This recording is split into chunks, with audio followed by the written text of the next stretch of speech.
Pagi itu, Jumat 27 September tahun 1996, Taman Pemakaman Umum Bonoloyo Solo masih nampak sepi. Tiba-tiba, kesunyian dipecahkan jadi ketakutan seorang bocah. Warto yang mengenakan seragam SD berlari di jalan setapak kompleks makam sambil berteriak-teriak ketakutan. Ketika itu baru pukul 6.40, Warto biasa memotong jalan melalui pemakaman menuju ke sekolahnya.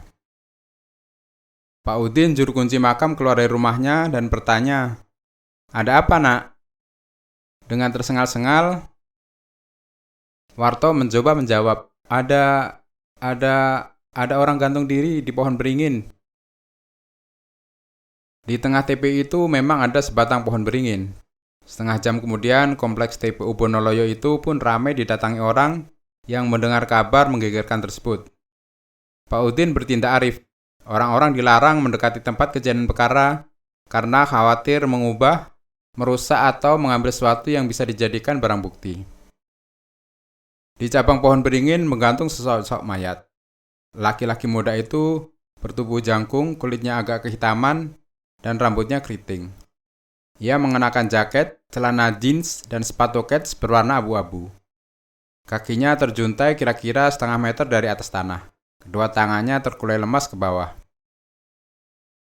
Ia tergantung pada tambang plastik sebesar kelingking berwarna biru tua. Tambang itu cukup panjang, meski sudah dililitkan beberapa kali ke cabang pohon, sisanya masih menjulur ke bawah di sisi tangan mayat. Tidak lama kemudian datanglah rombongan Lurah Ali bersama Kapolsek Nusukan, Letu Purnomo dan wakilnya Sertu Siswoyo. Siswoyo menyandang tas kamera beserta peralatannya.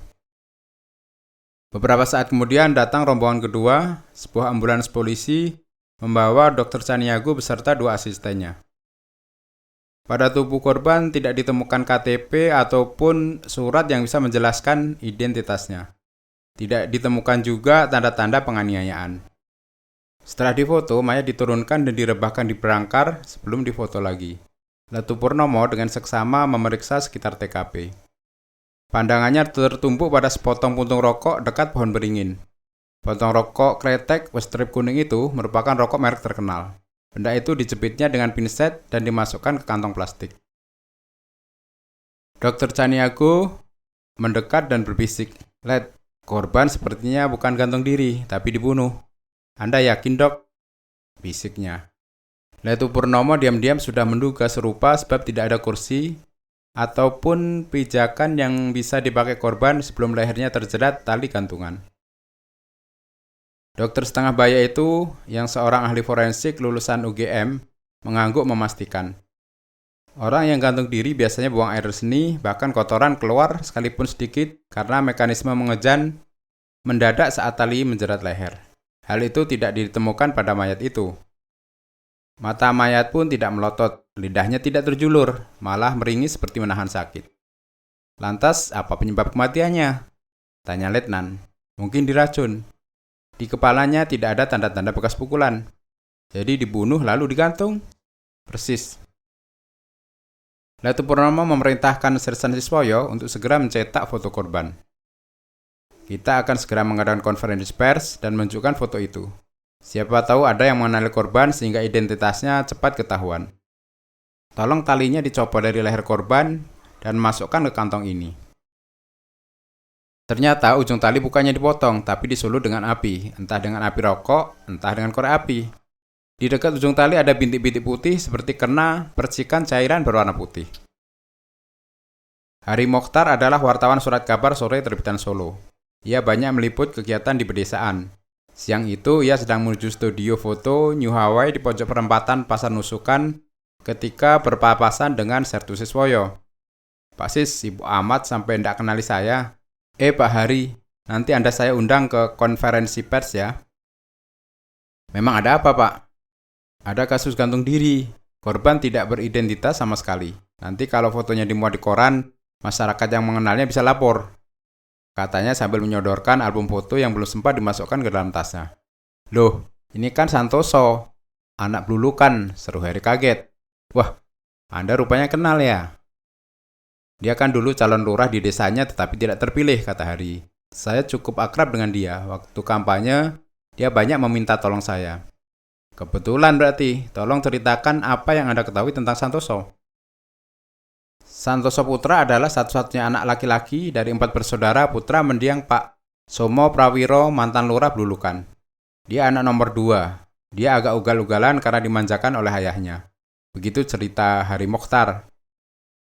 Hari melanjutkan. Tahun 1984, Somo Prawiro pensiun, digantikan oleh Sumarto yang tahun 1993 dipecat lantaran ketahuan menyalahgunakan dana Banpres. Antara tahun 1993 sampai 1995, kursi lurah Blulukan lowong.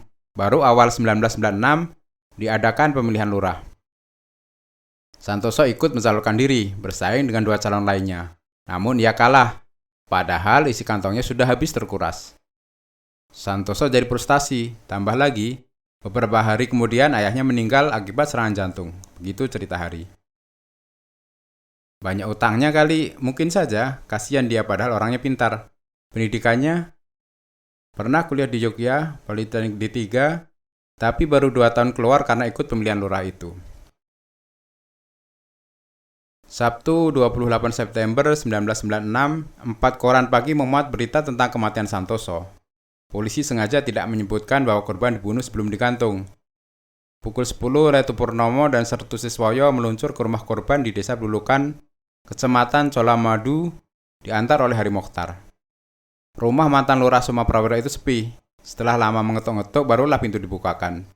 Ternyata yang membuka pintu adalah Nyonya Somo Prawiro yang sudah tua. Ibu mendiang Santoso itu menyongsong Hari Mokhtar dengan senyum ramah. Cari Santoso ya nak? Ndak ada tuh sejak Rabu malam, dia tidak pulang. Ketika tamu saling berpandangan, mereka tidak tega mengabarkan apa yang terjadi. Benar saja, perempuan malang itu pingsan ketika mendengar kematian putra kesayangannya. Lalu, dari dalam berlarian datang 2 adik Santoso untuk menolong ibu mereka. Polisi lantas meminta keterangan dari kedua gadis itu. Dari salah seorang di antaranya bisa dikorek keterangan. Sudah 2 minggu, Mbak Dewi Puri pulang ke rumah orang tuanya di Jogja, Pak. Dewi adalah istri Santoso. Kenapa? Tanya Letu Purnomo. Mereka bertengkar karena Mas Santoso jarang pulang. Terakhir, sepeda motornya dijual untuk berjudi. Padahal sepeda motor itu bawaan Mbak Dewi dari Jogja. Sejak kapan Santoso berjudi? Tanya Sertu Siswoyo. Dulu sih tidak pernah. Belakangan saja sejak gagal jadi lurah, hidupnya kacau, kata gadis itu sambil menahan tangis. Tanpa kesulitan, Letu Purnomo dan Sertu Siswoyo berhasil menemukan rumah orang tua Dewi, Citro Hartono di Jalan Lempuyangan, Yogyakarta. Rumah itu besar, berhalaman luas dan sangat menonjol dibandingkan dengan tetangga di kiri kanannya. Rumah itu juga menjadi pondokan mahasiswa yang berasal dari luar kota. Citro Hartono tidak kelihatan terkejut meskipun tahu yang datang itu polisi. Kedatangan Anda ada kaitannya dengan kematian Santoso? Tanyanya. Dari mana Bapak tahu? Dari sini, jawabnya sambil menyorongkan Harian Pagi terbitan Solo.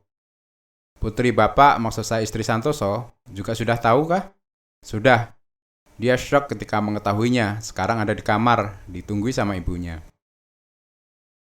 Lalu Citro meneruskan, dari dulu saya nggak setuju Dewi kawin sama dia. Tapi anak saya kan nekat, padahal sebelumnya Dewi sudah punya pacar. Tapi ketika ketemu Santoso, kok nempel terus kayak kena pelet. Kemudian Citro menjelaskan, mereka berkenalan di rumah ini. Santoso dan pacar Dewi yang dulu, Bambang Avianto, sama-sama mondok di sini. Sekarang Bambang masih di sini kah, Pak? Tanya Letu Purnomo. Sejak Dewi menikah, dia langsung pindah ke daerah Prambanan. Tapi sampai sekarang hubungan kami masih baik. Setelah agak lama hening, dengan hati-hati Letu Purnomo berkata, mungkin Bapak belum tahu kejadian sebenarnya. Santoso tidak gantung diri, tetapi dibunuh. Citro Hartono kelihatan terkejut. Buru-buru dikeluarkannya rokok dan pipa gading persegi 6. Maksud Anda? Ya, dibunuh baru digantung. Kedatangan kami untuk mencari keterangan. Tegas Letu Purnomo sambil terus mengamati reaksi Citro Hartono dengan cermat. Ekspresi keterkejutan orang tua itu tidak dibuat-buat. Kemungkinan besar ia memang tidak tahu soal itu. Kasihan anak itu, gumam Citro sambil menyulut rokok kretek di pipanya dan nyedot dalam-dalam. Letu Purnomo jadi teringat pada puntung rokok kretek yang dimukutnya di kuburan kemarin. Karena katanya keadaan Dewi belum memungkinkan untuk ditanyai, Kedua polisi itu pamit setelah meninggalkan alamat agar sewaktu-waktu bisa dihubungi. Berbekal alamat dari Citro Hartono, mereka mendatangi Bambang di Prambanan. Ternyata, Bambang bersama dua temannya mengontrak sebuah rumah yang tidak besar, tapi cukup asri dan bersih. Kedua petugas menunggu di ruang tamu. "Sudah pulang kuliah ya?" tanya Sertu-Siswoyo ketika Bambang menemui mereka. "Sebetulnya ada kuliah sampai sore, tapi kok rasanya ngantuk sekali, ya terpaksa pulang saja." "Anda kuliah di mana?" "Desain grafis D3, sahut Bambang. "Satu fakultas dengan Santoso?" sela Sertu-Siswoyo. Tersentak Bambang mendengar nama itu. "Tidak, dia teknik." "Sebenarnya ada apa sih, Pak?" sergah Bambang sedikit gugup. "Maaf," sela Letu Purnomo. "Apakah sampai sekarang Anda masih mencintai atau setidaknya berhubungan dengan Dewi Susanti?" "Oh, maaf, Pak, itu cerita lama. Sudah saya lupakan. Mungkin dia memang bukan jodoh saya." "Oh, baiklah. Sekarang tutup poin saja. Anda berada di mana hari Kamis malam yang lalu?" tanya Letu Purnomo. "Sejak sore saya tidak kemana-mana. Hanya mengobrol dengan kawan-kawan di warung depan. Selanjutnya mengerjakan lemburan," jawabnya tegas. "Anda tahu bagaimana kabarnya Santoso sekarang?" potong Sertu-Siswoyo. "Januari lalu kami ketemu. Dia mengabari akan mencalonkan diri menjadi lurah di desanya." "Tanggapan Anda?" "Saya ya positif saja, amat baik buat dia. Asal tahu saja sampai kini kami masih berkawan." "Anda tidak mendendam?" "Itu bukan watak saya, Pak. Dulu waktu masih sama-sama di Lempuyangan, dia banyak membantu saya. Maklum, saya kan berasal dari keluarga kurang mampu, sementara dia dari golongan berpunya." "Itu kan dulu," potong Purnomo. "Dulu saja begitu, apalagi sekarang sudah jadi lurah pasti tambah kaya." "Anda jangan bercanda," bentak Sertu-Siswoyo.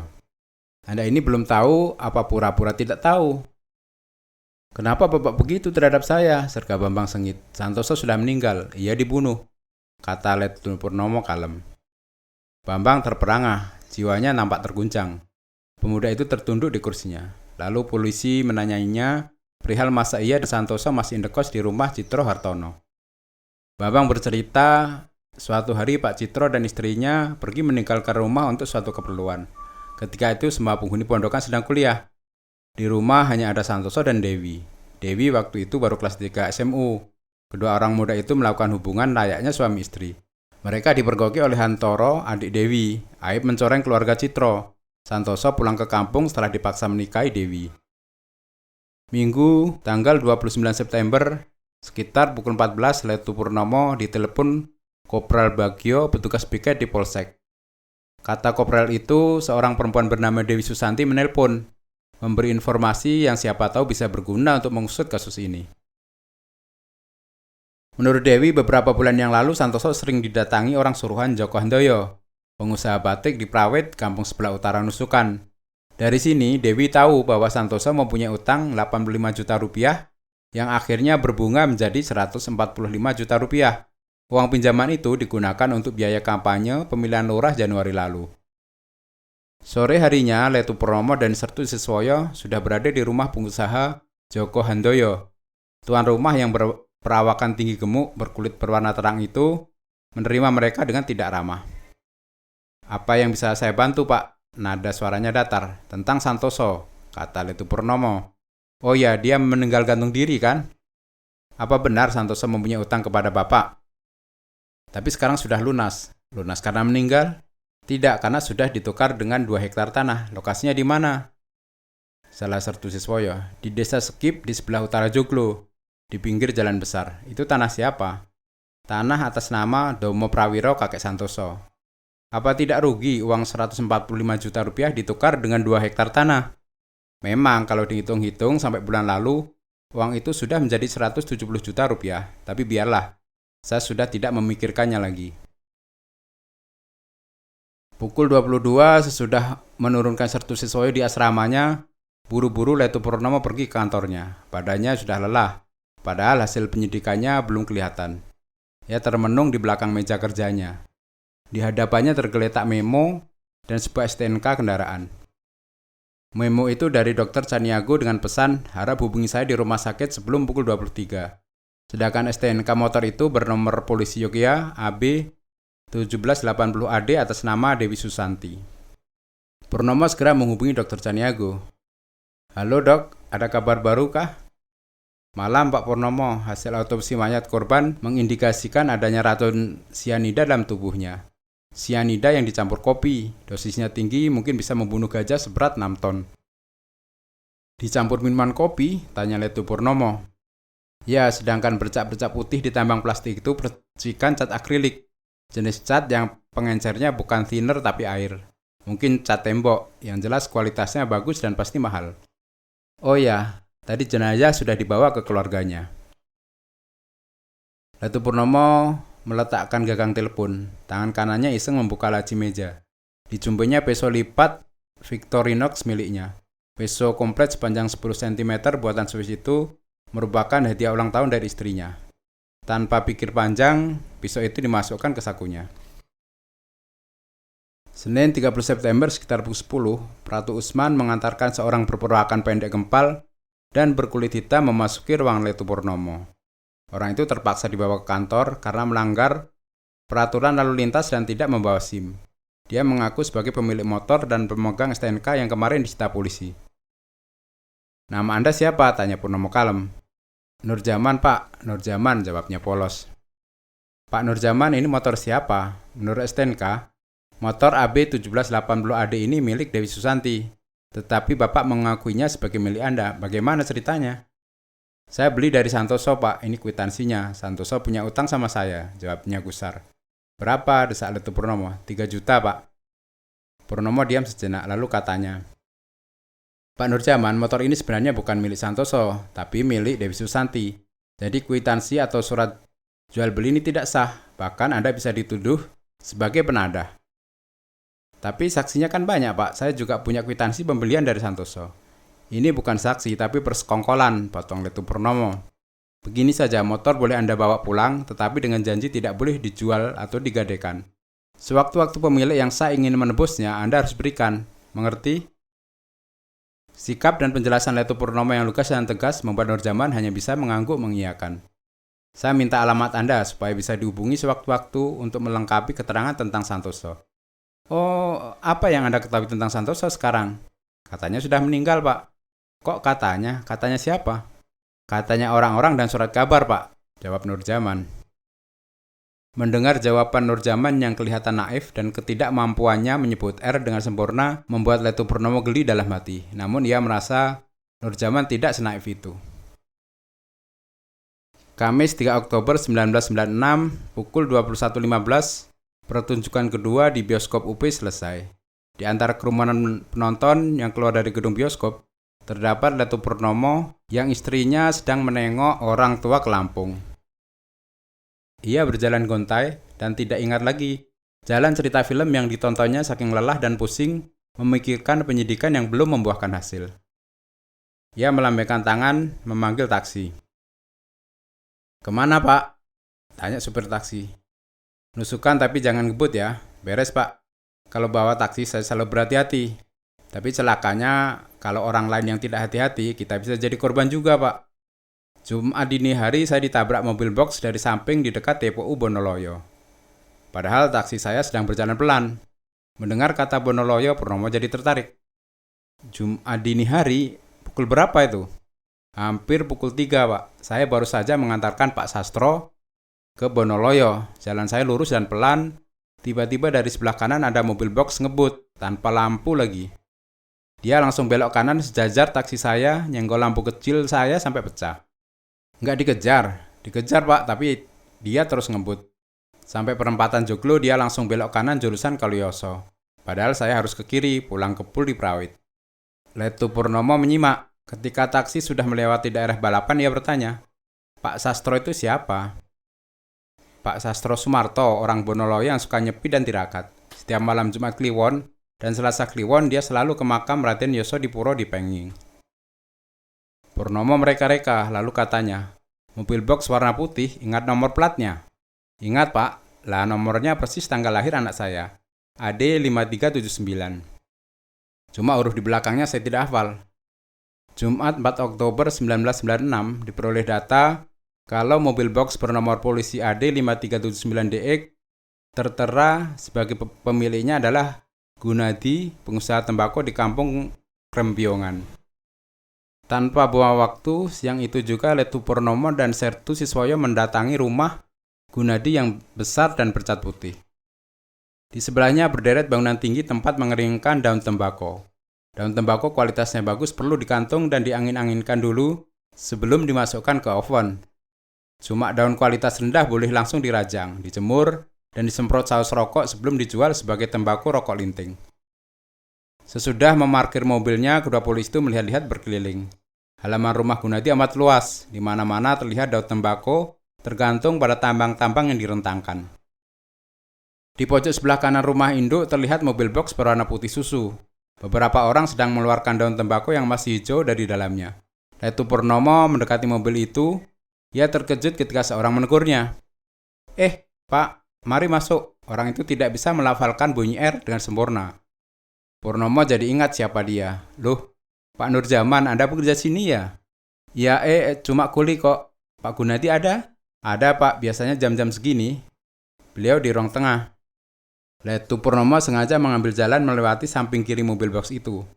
Ia melirik dan kelihatan lampu kecil mobil itu pecah, sedangkan bodinya penyok. Di ruang tengah, Gunadi yang berusia sekitar 50 tahun sedang duduk sendirian di sofa sambil membaca koran. Ada keperluan apa, Pak? Menurut informasi, Jumat dini hari minggu yang lalu mobil Bapak lewat di samping makam Bonoloyo. Kebetulan saat itu di kompleks makam ada kasus pembunuhan. Maka saya ingin bertanya kepada supirnya. Mungkin tahu atau melihat hal-hal yang mencurigakan saat itu. Gunadi menjawab, wah saya tidak tahu, mobil itu sering dibawa pulang Supri, supir saya. Letu Purnomo meminta dipertemukan dengan Supri. Menurut Supri, malam itu Nurjaman yang memakai mobil itu. Nurjaman harus hadir pagi-pagi karena perlu mengantarkan tembakau ke daerah Klaten. Sementara itu kedua polisi disuguhi kopi. Gunadi menyulut rokok kretek, merek terkenal yang berstrip kuning. Nampaknya ia sangat menikmati rokok itu. Ia bercerita sejak kaki kanannya lumpuh akibat stroke 5 tahun lalu, bisnisnya diambil alih oleh istrinya Damayanti. Sebelum beristrikan Damayanti, ia pernah menikah tetapi istrinya yang pertama meninggal akibat kanker 10 tahun yang lalu. Sehabis ngopi, Letu Purnomo permisi ke kamar kecil. Meskipun rumah itu besar, tetapi sebenarnya tidak berbeda dengan rumah kampung di kawasan itu pada umumnya. Kamar mandi dan WC berada jauh di belakang. Letu Purnomo harus melewati halaman belakang. Ia mengamati sekelilingnya dengan seksama. Seperti di halaman depan, di situ pun banyak dijumpai tambang-tambang jemuran daun tembakau yang terbentang berjajar. Lewat lubang angin dari dalam kamar mandi yang serba putih, Letu Purnomo bisa melihat ke halaman. Sebagian dari tali-tali jemuran tembakau itu diikatkan pada kisi-kisi kamar mandi. Ujungnya panjang berjuluran. Tiba-tiba pandangannya tertumpuk pada tali plastik biru tua yang terikat pada salah satu kisi kamar mandi. Ujungnya bekas diputuskan dengan dibakar. Selain itu ada noda-noda putihnya seperti tali yang diselidiki Dr. Caniago. Mungkin cat tembok yang terpecik saat mengecat dinding kamar mandi ini. Tanpa pikir panjang dipotongnya tali itu dengan pisau Victorinox-nya, lalu dimasukkan ke saku celana. Dikeroknya juga sedikit cat dinding. Pukul 19 lewat sedikit, Letu Purnomo dan Sertu Siswoyo sudah berada di laboratorium Rumah Sakit Polri menemui Dr. Caniago. Dengan mata telanjang pun dokter sudah bisa memastikan tali itu bagian dari tali yang dipakai menggantung mayat Santoso. Noda-noda di tali itu memang percikan cat tembok yang jenis maupun formulanya sama dengan cat yang dikelupas Letu Purnomo dari dinding kamar mandi di rumah Gunadi. Sabtu 5 Oktober 1996, sesudah apel peringatan Hari ABRI, tanpa mendapat perlawanan berarti, tim petugas kepolisian meringkus Gunadi, Nurjaman dan Salim, salah seorang penjaga malam. Peristiwa ini ternyata berawal dari pertemuan Santoso dan Damayanti di sebuah tempat kursus komputer di Solo 5 tahun sebelumnya. Damayanti yang 4 tahun lebih tua dari Santoso, jatuh hati pada pemuda yang baru lulus SMA itu. Santoso yang masih lugu menanggapinya sebagai hubungan antara kakak dan adik. Cinta Damayanti pun pupus seiring selesainya kursus. Mereka tidak pernah bertemu lagi sampai 2 tahun kemudian di bandara Adi Sumarmo. Saat itu Santoso bekerja di sebuah agen perjalanan yang berkantor di bandara itu. Damayanti yang semakin cantik dan sudah menjadi Nyonya Gunadi, juragan tembakau yang terkenal di Solo, sering bepergian keluar kota dengan pesawat. Pertemuan itu menimbulkan kesan mendalam di hati kedua insan berlainan jenis itu. Terdorong oleh keinginannya untuk selalu berdekatan, Damayanti meminta Santoso bekerja di perusahaannya dengan iming-iming gaji lebih besar. Gayung pun bersambut. Santoso menjadi salah seorang karyawan Gunadi. Karirnya cepat menanjak. Dari cuma mencatat keluar masuk barang, kemudian dipercaya menjadi kasir. Gunadi tidak menaruh curiga kepada istrinya, bahkan ketika Damayanti mulai mengajak Santoso ke pasar-pasar tembakau di Wonosobo, Jember, Bondowoso, bahkan Medan. Padahal hubungan Damayanti dengan Santoso sudah bukan lagi hubungan antara majikan dan karyawan. Gunadi memang jauh lebih tua dari istrinya dan setengah lumpuh. Kecurigaan baru timbul ketika Gunadi meneliti rekening koran istrinya. Puluhan juta rupiah keluar tidak ketahuan juntrungnya. Ketika ditanya, Damayanti malah marah-marah. "Ngopo bapak ngurus-ngurus uang? Itu kan hasil jerih payahku. Tahu sendiri, selama ini kan aku yang kerja keras. Bapak cuma di rumah baca koran." Pedih hati Gunadi mendengar kilah istrinya. Ia bukan orang bodoh. Ia tahu uang itu dipakai foya-foya oleh istrinya bersama Santoso. Timbullah keinginan Gunadi untuk memisahkan mereka. Setelah dibujuk, Santoso bersedia untuk meneruskan kuliah ke Politeknik D3 di Yogyakarta atas biaya Gunadi. Gunadi percaya jarak yang jauh dapat memisahkan Santoso dari istrinya. Gunadi ternyata keliru. Setiap Sabtu dan Minggu, sampai sore kedua insan di Mampu Asmara itu tetap bisa berhasil masuk di sebuah hotel mewah di kawasan Jalan Slamet Riyadi, Solo. Bahkan uang istrinya masih terus mengalir ke rekening Santoso. Hati Gunadi kembali lega ketika beberapa bulan kemudian mendengar Santoso menikah. Ia pikir perselingkuhan istrinya dengan Santoso pasti berakhir. Ternyata dugaannya kali ini juga keliru. Suatu hari ia menemukan surat dari Santoso untuk istrinya. Isi surat itu antara lain, "Mbak Yanti, saat ini saya sedang terdesak sekali. Butuh uang 90-100 juta rupiah untuk biaya pemilihan lurah bulan depan. Kalau Mbak Yanti tidak bisa, ya terpaksa tanah di Skip itu saya jual." Dari surat itu pula Gunadi tahu sebagian deposito istrinya ternyata dipakai membeli tanah untuk Santoso. Jahanam, ini harus dihentikan, pikir Gunadi. Kekayaan yang dikumpulkannya bertahun-tahun bersama almarhumah istrinya yang pertama bisa-bisa amblas. Ia merasa berdosa kepada istri pertamanya. Ia lalu teringat pula pada anak tunggalnya dari istri pertama yang kuliah di tingkat akhir Fakultas Farmasi di Semarang. Lebih dari itu, harga dirinya sebagai laki-laki akan terus diinjak-injak. Hari berganti, bulan terus berjalan. Pada suatu hari, ia memergoki lagi surat dari Santoso untuk istrinya. Seperti biasa, surat itu dititipkan kepada pembantu kepercayaan istrinya, tetapi Gunadi berhasil mendapatkannya. Pada saat itu Damayanti sedang keluar kota. Pendek saja bunyi surat itu. "Mbak Yanti, saya akan buka usaha bengkel sesuai keterampilan saya. Tolong saya diberi modal 25-30 juta rupiah saja. Nanti ceknya saya ambil di tempat seperti biasa. Selalu Santoso." Surat itu dimanfaatkan Gunadi untuk menjebak Santoso. Setelah berunding dengan 3 anak buahnya, Gunadi memutuskan Santoso harus dihabisi. Lalu dibuatlah surat balasan seakan-akan dari Damayanti. "Di Santoso, ini ada uang, pakailah dulu. Saya lagi sakit. Datang saja ke rumah, aman kok, sebab Bapak sedang berobat ke Semarang. Cepat ya, saya tunggu." Tanpa curiga, hari Kamis malam Jumat Kliwon, Santoso memenuhi permintaan itu. Ketika memasuki ruang tengah yang dijumpainya bukan Damayanti melainkan Gunadi. Menyadari hal itu, semula ia hendak melarikan diri tetapi Salim dan Nurjaman sikap meringkus dari belakang. "Kenapa mesti buru-buru Santoso? Rileks saja. Kita ngomong-ngomong santai di sini. Ini sudah kusediakan kopi, silahkan minum," ujar Gunadi. Santoso sungkan menolaknya. Kopi itu diminumnya tidak berapa lama kemudian ia tewas. Begitulah pengakuan Gunadi setelah menjalani pemeriksaan intensif. Sertu Siswoyo dan beberapa staf Polsek Nusukan terbuai oleh pengakuan Gunadi yang disertai derai air mata. Namun Letu Purnomo tetap tegar. "Dari mana Anda mendapatkan sianida? Ini racun paling mematikan loh," katanya. "Saya minta dari anak saya yang kuliah di farmasi. Saya katakan untuk membasmi tikus yang merusak tembakau. Tetapi anak saya sama sekali tidak terlibat," katanya dengan wajah memelas. "Kenapa mayat Santoso mesti digantung? Tadinya mau dibuang di Kali PP, tapi karena sedang musim kering, saya mendapat gagasan untuk digantung saja, supaya memberi kesan gantung diri, sebab dia kan memang sedang stres karena terbelit banyak utang. Kenapa harus di Bonoloyo? Kecuali sepi, pemakaman itu juga sangat luas, resikonya kecil untuk dilihat orang. Pengadilan menyidangkan perkara ini selama 4 bulan. Gunadi dinyatakan dengan sengaja menghilangkan hak dan nyawa orang lain sehingga divonis 15 tahun penjara dipotong masa tahanan. Sementara ketiga pembantunya diganjar masing-masing 7 tahun penjara.